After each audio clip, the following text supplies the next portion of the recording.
안녕하세요 여러분, 이인철 변호사입니다.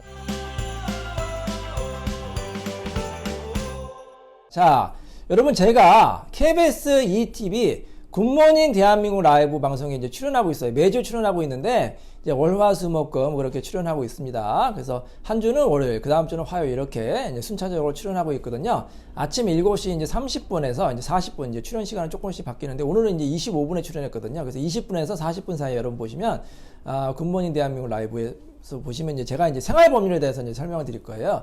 코너 이름이 영광스럽게도 제 이름을 땄어요. 이인철의 뭐이 법정이니까 여러분 많은 관심 갖고 시청해 주시기 바랍니다. 자, 그 방송 내용 중에서 여러분께 이제 알려드리면 유익한 생활법률에 대해서 말씀드리도록 하겠습니다. 자, 이인철 변호사의 생활법률 시작합니다. 자, 오늘은 어떤 주제인가요? 예, 오늘의 주제는 그 장례식에서 네. 조의금 관련 가족 간 분쟁에 대한 내용이었습니다. 장례식 조의금, 예, 네. 분쟁이 있죠. 예. 예. 뭐 부모님이나 아니면 뭐 가족이 사망했을 때 그 네. 조의금을 어떤 기준으로 나눌 것이냐, 네. 이제 가족 간의 분쟁이 일어났을 때는 법적으로 어떻게 해결할 것이냐, 네. 그 배분에 대한 문제, 네. 이런 것들에 대해서 주제로 다뤘었습니다. 얼마 전에 이런 사건이 있었어요. 그 모 재벌 회장님, 지금은 돌아가신 분인데 그분이 이제 여동생의 장례식에 가셨는데 조의금을 얼마 줬는지 아세요? 수십억 원을 줬어요. 수십억 원을 줬는데 장남한테 준 것 같아요. 근데 이 조의금 가지고 분쟁이 생긴 겁니다. 다른 자녀들이 이제 조의금을 분배해달라 소송을 했어요. 자, 어떻게 됐을까요? 어떻게 됐나요? 우리 법원에서는 이 조의금은 나눠줄 필요가 없다고 봤어요. 왜냐하면 이거는 징여로 봤거든요. 그래서 이 여동생을 대신해서 장남에게 준 징여라고 봤기 때문에 나눌 필요가 없다. 근데 이 사건이 장장 2년 동안 이제 재판을 끌었다고 해요. 자, 이런 분쟁이 많은데, 자, 두 분은 어떻게 생각하세요?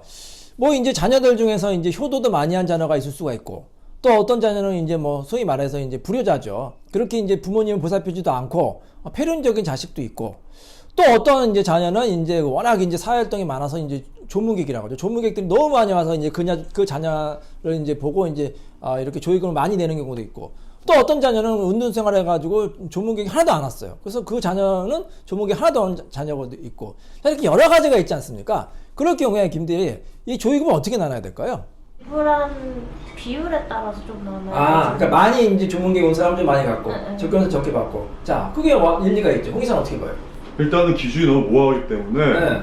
법적인 어떤 뭐 예를 들어 상속의 비율이라든가 네. 그런 걸로 우선시하지 않을까요? 예.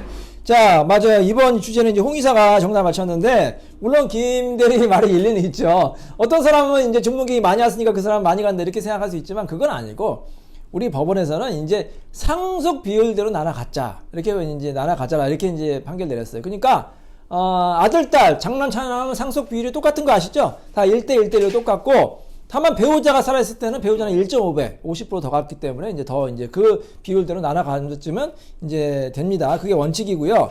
다만 이럴 수가 있어요. 어떤 자녀는 이제 너무 효도를 많이 한 효자고, 어떤 자녀는 불효자다, 심지어는 폐륜하다. 자, 이런 경우에도 그럼 똑같이 나눠가져야 될까요? 우리 법에는 이제 효도 기여분이라는 제도가 있어요.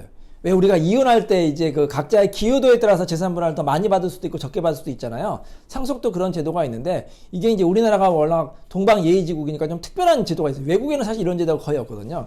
그래서 부모님을 모시고 효도를 많이 한 사람은 그 기여분을 인정하겠다는 기여분 제도가 있어요. 그래서 예를 들어서 뭐 10억 재산이 있는데 자녀가 둘이 있어요. 한 명은 효자고 한 명은 불효자예요. 원칙적으로 하면 10억이면 똑같이 5억씩 나눠야 되는 거죠. 자, 근데 만약에 법원에서 이 효자한테는 기여분이 50%가 있다. 그렇게 인정이 되면 어떻게 되느냐?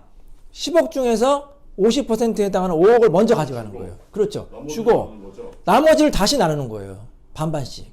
그러니까 효자는 얼마 갖게 돼요? 최종적으로? 7억 5천을 갖고. 불효자는 2억 5천만 갖는 거예요. 그럼 자신이 효자였다면 입증하려면은 그렇죠. 이번에 뭐 예를 들어서 건강이 안 좋으실 때 병원비라든가 생활비 이런 것들을 입증해야 되는 건가요? 그렇죠. 효자라는 걸 백날 나는 효자입니다 떠들어봐야 그걸 법원이 어떻게 알겠어요. 불효자도 자기는 효자라고 하지 않았으니까. 그래서 법원은 항상 증거에 의해서 판결 낼 수밖에 없거든요. 그러니까 증거를 내야 돼요. 자, 효도했다는 증거 뭐가 있을까요? 부모님을 내가 모시고 살았습니다. 그러면 생활비 입금. 생활비도 입금하는 건 당연하고 병원비도 입금하고 그 다음에 매달 생활비, 용돈 이런 걸 드리는 거를 또 입금하고. 참고로 저도 매달 어머니께 용돈을 이제 자동이체로 드리고 있습니다. 감사합니다. 네. 여러분, 자동이체로 드리세요. 자동이체로. 왜냐하면 이제 부모님 뵐 때마다 현금으로 드릴 수도 있지만 까먹을 수도 있잖아요. 증거가 안 남습니다. 증거를 안 남고 제가 뭐 증거를 남기려고 자동이체 하는 게 아니라 우리 어머니께서 그러더라고 자동이체를 보내라. 그래서 제가 이제 어머니 우리 이제 그 고마우신 어머니께 이제 매달 용돈을 이제 자동이체로 보내고 있으니까 어머니께서 이제 고마워하시죠. 저도 이제 마음이 뿌듯하고 여러분 자동이체를 보내세요 부모님한테. 부모님 좋아하십니다. 자동이체를 매달 보내고 또 같이 살았으면 어떻게 돼요? 주소를 같이 하는 게 좋아요. 한 집에서 내가 돈 구하면서 부모님 모셨다. 그거는 어떻게 보면 굉장히 큰 효도 아닙니까? 같이 모시고 산 거. 자 그런 거를 입증하면 법원에서 아, 이 사람 효자구나 입증이 됐기 때문에 재산을 더 받을 수가 있어요. 여러분 꼭 법적으로 뭐 재산을 더 받기 위해서 효도하는 건 아니지만 그래도 이왕이면은 그렇지 않습니까? 내가 정당하게 효도를 했는데 효도 안 하면 뭐 우리 오빠나 뭐 우리 뭐 누나가 나중에 와서 만약에 그 돈만 달라고 하면 얼마나 얄밉겠습니까? 아무리 형제라고 해도 그죠? 그건 정의에도 반하는 거 아닙니까? 여러분이 잘한 거는 적극적으로 홍보를 하셔야 돼요. 나 잘했습니다 이렇게 증거도 남기시고 아시겠죠? 그래서 적극적으로 효도한 걸 하면은 상속도 많이 받을 수 있고 조의금도 마찬가지 놀릴 것 같아요. 법원에서는 조의금도 상속분대로 이제 그 분배하라고 했으니까 이 조의금도 이제 효자가 더 많이 받을 수 있을 것으로 생각이 됩니다. 자, 제가 두 분께 한번 또 퀴즈 내볼게요. 근데 만약에 조문객이 적게 왔어. 그래서 이제 조의금은 별로 안 들어왔는데 이 또 장례 비용이 만만치 않습니까? 장례 비용이 너무 많이 들었어요. 장례 비용이 초과됐다. 자, 그럼 이 장례 비용은 누가 얼마나 분담해야 될까요? 법적으로 상속 비율에 따라서 자녀들은 똑같이 부담해야 될 것 같습니다. 아, 김대리 어떻게 봐요? 저도 일단 비율은 같이 해야지 그나마 좀 분쟁이 없지 않을까. 일단 우리 법원에서 이렇게 봐요. 일단은 조의금은 1순위를 어디에 충당해야 돼요? 장례식 비용 충당하는 게 원칙입니다. 그래서 이제 다행히 다 충당이 되면 이제 문제가 없겠지만 이게 충당이 안 된 거예요. 장례식 비용이 너무 많이 나왔어. 조의금은 적게 들어오고. 자, 이럴 때는 이 장례식 비용이 초과된 그 금액은 각자의 상속분대로 홍의사 말대로 이제 분담하는 게 맞다고 봐요. 그러니까 자녀들이 똑같이 분담하는 거죠. 조의금이 많이 들어왔던 적게 들어왔던 똑같이 부담해야 된다고 이제 우리 법원에서는 보고 있습니다. 그게 또 합리적인 것 같고요. 자, 근데 여기서 또 문제가 있어요. 어떤 자녀는 상속을 포기했어요. 부모님이 빚이 많아가지고 상속을 포기했다. 자, 난 그러니까 나 상속 포기했으니까 이 장례비 비용 부담 못하겠다 이렇게 수가 있잖아요. 상속을 포기한 사람은 장례비도 그럼 부담시키면 안 될까요? 그건 아닌 것 같은데요. 아니 어떻게 제가 상속 비율대로 장례식 비용도 부담해야 된다 말씀드렸잖아요. 그러면 이제 상속을 받은 자녀들이 네. 어떻게 보면 또 빚을 상속받을 수도 있거든요. 네. 그런 측면에서 봤을 때는 또 그쪽에서 불리한 건데 그렇죠. 같은 자식이라면 모든 걸 법적인 비율에 따라 상속 비율에 따라 나누었기 때문에 그 자녀도 따라야 되지 않을까 생각이 네, 맞아요. 보통 상속 포기라는 거는 부모님이 재산이 많을 때 상속 포기예요, 아니면 빚이 많을 때 상속 포기예요? 빚이 많으니까 상속 포기하죠. 재산이 많은데 포기하는 사람은 거의 없잖아요. 자, 상속 포기했다는 건 이 사람이 어찌됐건 부모님 빚이 많기 때문에 나는 이제 떠안지 않겠다 상속 포기한 건데 장례식 비용까지도 안 내면은 생각해 보세요. 다른 자녀들은 어쨌든 빚을 어느 정도 떠안았다는 거 아닙니까? 한정 승인이나 상속을 해서. 근데 빚도 갚았는데 장례식 비용도 다 갚는다고 하면 그 자녀는 얼마나 억울하겠습니까? 그러니까 항상 법은 억울한 사람이 생기면 안 되는 거예요. 그러니까 설령 어떤 자녀가 상속을 포기했다 하더라도 장례식 비용 같이 분담해야 된다는 거예요. 그게 정의에 맞는 거 아닙니까?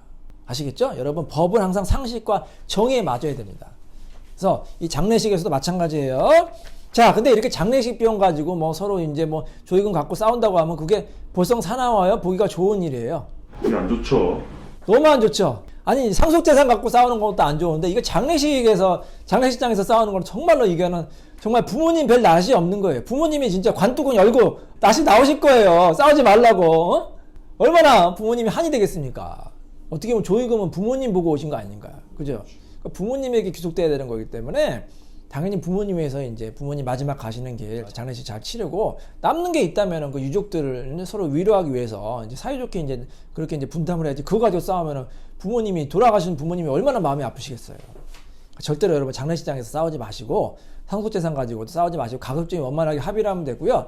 이 상속재산 가지고도 이제 재판을 부득이 해요. 근데 너무 억울한 일이 있으면 또 재판해야 될 거 아닙니까? 재판하는 게 꼭 뭐 나쁜 건 아니지 않습니까? 부인의 권리 구조이기 때문에. 근데 이 상속재산 같은 경우